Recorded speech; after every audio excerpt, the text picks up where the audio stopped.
আল্লাহ তুমি আমার গুনাহগার উম্মতকে বাঁচাও। বিশ্বনবী পাগলের মতো একবার হাউজে কাউসারে যাবেন, একবার সিরাতে যাবেন, একবার পুলসিরাতের দিকে, একবার হাউজে কাউসারের দিকে পাগলের মতো দৌড়াতে থাকবেন, তার কোনো গুনাহগার উম্মত যাতে জাহান্নামে ঢুকে না যায়। সেদিন কেউ সুপারিশ করতে পারবে না বিশ্বনবী ছাড়া। কিয়ামতের ময়দানে ওই বিভীষিকাময় সময়ে মুসিবতের কালে মানুষগুলো পাগল হয়ে বিশ্বনবীকে খুঁজতে আরম্ভ করবে। সবাই মিলে বিশ্বনবীর কাছে যেয়ে বলবে, ইয়া রাহমাতাল লিল আলামিন, ইয়া খাতামান নবীন, রাহমাতাল লিল আলামিন। দেখেন আমাদের কি অবস্থা, কি কঠিন বিপদে আমরা আছি, দাঁড়াতে পারি না, সূর্যের আলোতে ঘেমে হয়রান। আজকে কেউ সুপারিশ করতে পারবে না। সব নবীরা অপারগতা স্বীকার করেছে, তারা বলেছে আপনি ছাড়া কেউ নাকি আল্লাহর সামনে দাঁড়াতে পারবেন না, আপনি একটু সুপারিশ করেন। বিশ্বনবী বলবেন, আসো আসো, আজকের দিনে আমি ছাড়া আল্লাহর সামনে কেউ দাঁড়াতে পারবে না। বিশ্বনবী মাকামে মাহমুদে যে আল্লাহু আকবার বলে সিজদায় লুটিয়ে পড়বেন। আল্লাহ রাব্বুল আলামিন বিশ্বনবীকে এমন কিছু চমৎকার শব্দ শিখাবেন, ওই শব্দগুলো দিয়ে আল্লাহর প্রশংসা করে বিশ্বনবী কাঁদতে আরম্ভ করবেন।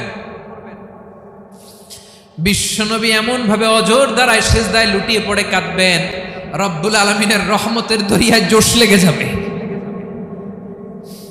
রব্বুল আলামিন এই দৃশ্য থেকে সহ্য করতে পারবেন না। রব্বুল আলামিন বলবেন, ইয়া মুহাম্মদ ইরফা রাসাক, ও নবী আপনি মাথা তোলেন, মাথা তোলেন, আপনার কান্না আমি সহ্য করতে পারি না।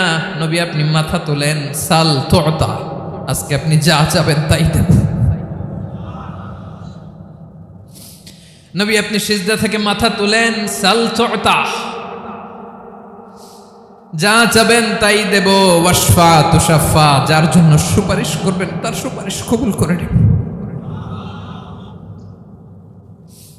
বিশ্বনবী এবার মাথা তুলবেন। যে বিভীষিকাময় সময়ে প্রত্যেক নবী বলেছেন আমি পারবো না, প্রত্যেক নবী বলেছেন নফসি নফসি, আমার কি হবে আমি জানি না, আল্লাহ আমারে বাঁচাও। প্রতিটি নবী বলবেন নফসি নফসি, আল্লাহ তুমি আমারে বাঁচাও, আমারে বাঁচাও। বিশ্বনবী মাথা তুলবেন, তুলে বলবেন রব্বি হাবলি উম্মতি, আল্লাহ তুমি আমার গুনাহগার উম্মতকে বাঁচাও। এই দুনিয়ার বুকে রব্বুল আলামিন সব নবীকে একটা করে দাওয়া মুস্তাজাবা দিয়েছেন, মানে যে দোয়া করলে কবুল হয়ে যায় সাথে সাথেই।